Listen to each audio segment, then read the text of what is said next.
Listen up, Rangers. Welcome to the Geek Chest. My name's Steve. My name's Ernest. And happy Halloween. Is it already that time of the year? Yeah, it's going to be Christmas soon. And I already got my Godzilla Christmas t-shirts already in. Good to go. You want to give me the alien one? It says mostly Christmas. Mostly. I want that so bad. Just do like the facehugger with presents. Oh, I like the Halloween one, the alien with Charlie Brown, and you seen that one? Oh yeah. Oh, there's a ton. There's even like an evolution thing I've seen where it's like the alien going through the people. Yeah. Oh, it's so good. Anyways, we're getting sidetracked because for this special occasion, we decided to go over my personal favorite horror movie because we already did Alien, so kind of doing as is already. So we're gonna do mine, which is John Carpenter's The Thing, which came out in 1982, starring Kurt Russell and Keith David. If you guys haven't seen the movie, it is a horribly awesome movie. Which the premise of the film is that you have these people working at a United States research facility in Antarctica, and the beginning of the film opens up with a helicopter flying towards the base, and they're shooting at a sled dog, a husky, which already makes me sad because I used to have a husky. Oh, you forgot to mention that this movie is a remake of another movie. Oh yeah, technically it's a remake of The Thing from Outer Space, which I haven't sadly seen. I've been wanting to, just haven't gotten around to it. We should. Really should. I haven't seen the sequel, prequel to this movie too, which I didn't think was that bad. Prequel, I liked it. It was pretty good. But anyways, back to the plot. So, people are shooting at the sled dog. You find out that they were Norwegians. And of course, the United States researchers come out, see what's going on, realize that they're shooting at the dog. They think they're crazy, so they shoot them, and they take the dog in. And then pretty much the rest of the plot progresses with them going to the Norwegian base to see what the problem is, and coming to find out that crap went down there, and also now crap is going down at the research facility that they're at. But anyways, to get into the plot of the movie, I love this film. Hardcore. The movie's amazing. Which is funny too, because I didn't see this till later on. I want to say end of high school is when I first saw this film. Mainly because the game was coming out for the PlayStation 2, and the game looked really cool. And I was like, you know what? Sci-Fi Channel's going to be playing the movie because the game's coming out. I guess I'll check it out. It was sweet too, is when I went to bought the game, if you bought it at Best Buy at the time, they gave you the DVD for free. So I got the DVD, went to watch the uncut version because the one that they aired on Sci-Fi Channel didn't have as much blood, which is awesome. TV cuts out way too much. Yeah, well, they kept in a decent amount still because it was 10 o'clock at night. Oh, one of those where it's like a gray area 50-50 thing. Yeah, but when Norris opens up his stomach and chops off the guy's arms and then starts sprouting pretty much another head of him out of his tummy while the other guy's screaming, bloody murder, blood's flying everywhere, that's not really in the cut version. That was the best part. Oh, it's so good though. Which, alright, for the plot, reasons why I like it is because the movie is super suspenseful. All the time. Now, I don't remember, was this one? Because I know it was a newer one, but I don't remember if it was this one. Whenever it took a form of a human, it would spit out anything that wasn't organic, like their fillings and stuff like that. That was first introduced in this one. Okay, alright. Because they... It's been actually a little bit since I've seen the movie. We're just doing this on top of our heads. But they found the fillings of one person. And that's how they knew. Which also... Or actually, was that new? Because that was in the new one too. I think that actually was brought up mainly in the new one. Yeah, that was I remember that in the new one. That was the big thing where they had to Yeah, it was the new one because it was introduced in the original that it was it was fixing problems. Yeah. And then in the new one, actually, that's how they were using it. Yeah, because in the new one, they just figured out it could not copy anything that was not organic. So yeah, so the one guy was missing his fillings. That's how they found out. And then the thing goes just erupts into whatever the thing is.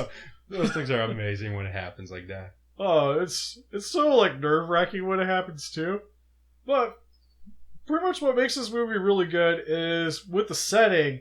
You don't see too many films being done in the Antarctic, or just horror movies in general be done in cold climates, which is really cool. It's something different. Yeah, it's something that's a little bit different. Like, of course, there has been stuff here and there before. Like, again, it's a remake, but it's just something that really helps to build up the tension and help bring home the fact that these people are alone. Because one thing that this movie really does well is making you feel super isolated the entire time. Especially when they have the snow blizzard later on in the movie. Oh, like towards the end of it? Yeah, where they can barely even go outside and people start getting lost when they're trying to traverse to the different shacks. And with that isolation that the movie presents, it really helps to also showcase that you can't trust anyone in this movie. Well, that's like one of the greatest thing about that movie is you can't trust anybody. Yeah, and it's the tension of who is actually the thing that really helps to sell it. The acting really helps to sell that too. Definitely, like one of the people that was the thing was like one of the people that was blaming everybody else for it, which made it seem like he was the innocent guy, and then just bam. Yeah, and it's really hard initially especially in your first run of watching the movie, to really know who is actually it at all times. Like, you can kind of guess, but there's always that air of mystery. Like, there's only really that one person I always thought was it. Who was Dr. Cooper? Was the one I always expected the entire time. Because he always seemed fishy, especially when they locked him up. Which that part, like, again, this movie has so many crazy things going on with it. Because they actually find the large ship that the creature came on. And that's more explained in the prequel movie, the newer The Thing film. On how that actually was unearthed. Yeah. Is shown in that film. But you see, but in this film, you actually get to see it still. You don't get to see the insides, but was a giant spaceship to begin with when they go to the Norwegian base. Yeah, they just estimate how old it is, and that's about it. And for me, I really love the horror movies that just are very claustrophobic. Like, I think that's one of the reasons why I really love the film Alien. And even Jaws.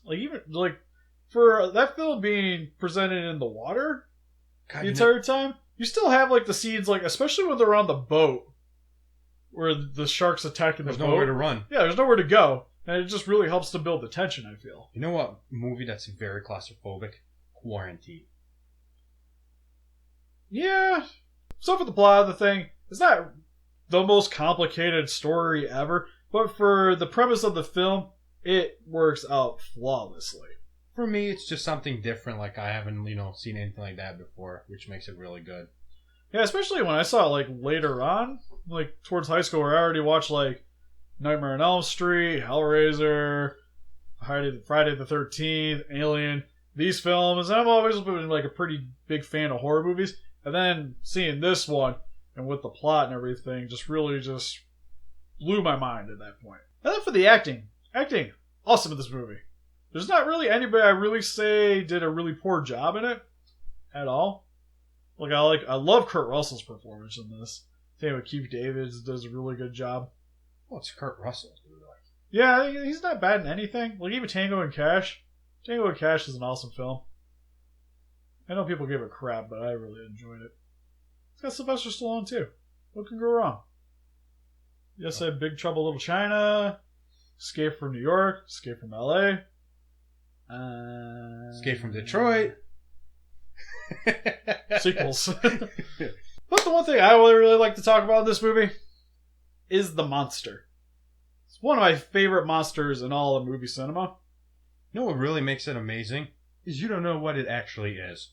And you get this, it's just each time it shows up, it's something new. It's not like some guy in a random suit that's just oh, now I'm an alien, I'm gonna get you. It's always horrifying. Especially that dog sequence. Oh my god. Yeah, again, if they shoot the dog, it makes me so sad. I always have a hard time with animal scenes in films. Like in Alien 3. With the dog. Whoa. It's heart-wrenching. This film too. With a little bit to more extent because... Yeah, but the dog was please say, just shoot me. Just shoot me. Yeah, because they actually use real dogs in some of the parts too. It's creepy as hell. And the effects of this movie. Whoa. Some of the best. If not the best. Because there's not too many sequences in that movie where I look at it, I'm like, that seems really fake to me. Like the dog sequence looks flawless. I would say like when the guy's head sprouts into a spider, that's a little Yeah, that was... It's still cool. You have the Futch alien, which is the most human looking alien, but it has like the weird giant claws. It does that roar. And they set it on fire. I never understood that, but it was still amazing though. Yeah, that was one of those scenes, like I know it's supposed to be scary, but that's probably the one time in the movie where I was like, that's kind of funny. You had the Windows alien, which was like the giant Venus flytrap. You remember that one where he, like the head splits open, he bites onto the guy? That's his name is Windows? Oh no, it wasn't Windows. Windows was the one that got eaten. Yeah. Sorry. Fixing that problem right now. It's okay, you would have been like 50 comments. You don't know what you're talking What about. is going on? It was GMK. I'm like, I'm sorry. He's still right. I don't know why. I just kept thinking I was making Godzilla for some reason. It just, I don't know, it made more sense to me in my head. I need to go back and watch some more Millennium movies. And then we already explained the spider thing, and when it comes out of the guy's stomach. Amazing. Oh yeah, it's so good. Like even like when it hooks onto the ceiling, it's terrifying. And then you have the final one where you have that sequence where the guy's sucking his fingers into the guy's face. Oh, that is so cool. Which I don't remember that when I watched the cut version. But when I watched it later, I remember that showing up, and I was just like, that is horrifying. Was that in the cut version? I'm pretty sure I don't remember it anyways. It might have been a time like maybe I got up or something, but it was just something that I remember after playing the game for a little bit and then rewatching the movie, that scene just kind of stuck in my head. And then the giant monster thing at the end, that they use a lot of claymation, but they still have the actual like animatronic there too. Oh. With the dog that comes out of its stomach. And it's kind of like a fusion of like everything it was absorbing throughout the movie. That was the worst part of the movie, I would say, is just like the claymation part. Yeah, it's not as good looking as the animatronic, though with the way that they did the shots, I don't see them doing it any differently though. Yeah, there's like way too many things going on at once because it was like everything at once. Yeah, with all the tentacles and crap going on, it just wasn't happening. And it's one of those monster/aliens that I've been wanting in figures of, and I know McFarlane's made them. But they look so hideous that I don't know if I really want them on my shelf though. Like I've seen them a few times and I look at it, I'm like, I think I'm going to buy this. And then I just go, I think I'm not. I'm okay. At least with the aliens are cool. They're not really like, oh. Well, that thing's just disgusting. But I love it. And with the special effects, fantastic. They set things on fire. They set a lot of things on fire. You have the spaceship. Even though we make fun of the claymation, it's still like not bad. It's still not bad. Like it's not like detracted. Like ugh. It's just weird to see in this kind of movie. It definitely takes you out. Just a little bit. But for the rest of it, the animatronics are done very well. Especially, like, I still could never get over the dog scene. Like, if that's the one thing you gotta see to sway you into watching this movie, just see if you can find it on YouTube. It's literally one of the most horrific scenes in cinema, I feel. And the one thing that always baffled me, too, is most of this film is shot on a soundstage. Which is insane. What? Yeah. Some of it was filmed close to Alaska, but a lot of it is just artificially frozen soundstage.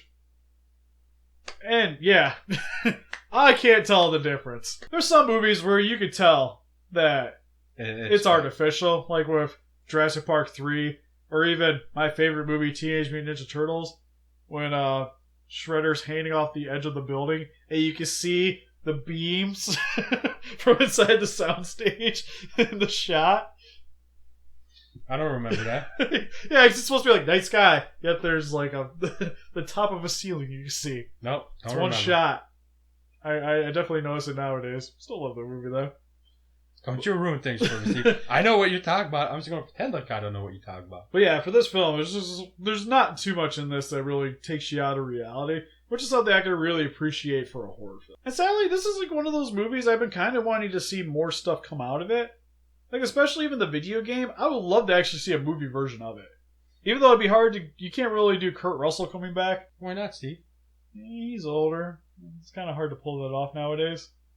Because, God, this movie did come out like over 30 years ago. He'd still be good at it. Oh, I'm sure he'd be awesome at it. But Be like we need like this would be like part 2. They go back, you know. well, because I don't even remember in the game if he actually turns out to be a thing. I remember at the beginning, you're walking around the base, and when you go to leave, there's somebody walking off. You don't know if it's him or, say, Child. Oh, no, you find Child's dead. Child's dead. So he wasn't actually a thing. Somebody was. Somebody survived. And it'd just be nice to like see a little bit of a continuating story to go along with that. You can even probably like do the same thing that they did with Arnold Schwarzenegger in Terminator Salvation, where it's just CGI over him. I'll take it. I don't care. Yeah, he doesn't have to be in the movie much, so it works because they're gonna use CG for the special effects anyway. So even though I would love to see more actual like animatronics used. Oh god, that would be so much money. Oh, it's so good looking though when it's done right, just like in this movie. And again, just like the special effects of this movie, like I didn't even know that Stan Winston did the dog alien. Which he did the best one, so Yeah, or the dog form, anyways. Which that thing. Cool. And then Rob Bottin, if I'm saying that right, did the designs and special effects for the rest of them. which still overall not bad. Yeah, still like they still look good. It's just the dog one's like I would say like the centerpiece creature in the movie. So anyways, to conclude this review, I love the movie. If you guys haven't seen it, definitely go check it out. It's one of my favorite horror movies of all time. Real quick, if I say that there was a negative, I never really found the movie that scary. It was more suspenseful than scary. It's more of a suspenseful movie than scary. Unless creepy images really get to you, then find it a little bit more horrifying. But for the most part, it's not like one of those like jump scary movies. There's a couple, but not too much. But yeah, story's awesome, acting's awesome, special effects are awesome, love the monster in it, and definitely worth your time. Definitely worth seeing the movie. Especially for a 30-year-old movie. 34-year-old movie. God, it's older than me. Not by much, though.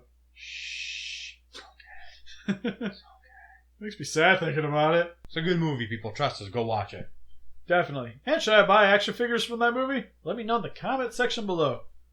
Trust me, you guys have not seen these things. I have. They're pretty horrifying looking. But anyways, have you guys seen The Thing? Please also in the comment section below so we can have a little bit of discussion. And help us defeat those kaiju by hitting that like button. Subscribe, become a ranger today, and see you guys in the next video. Bye, Bye-bye. bye.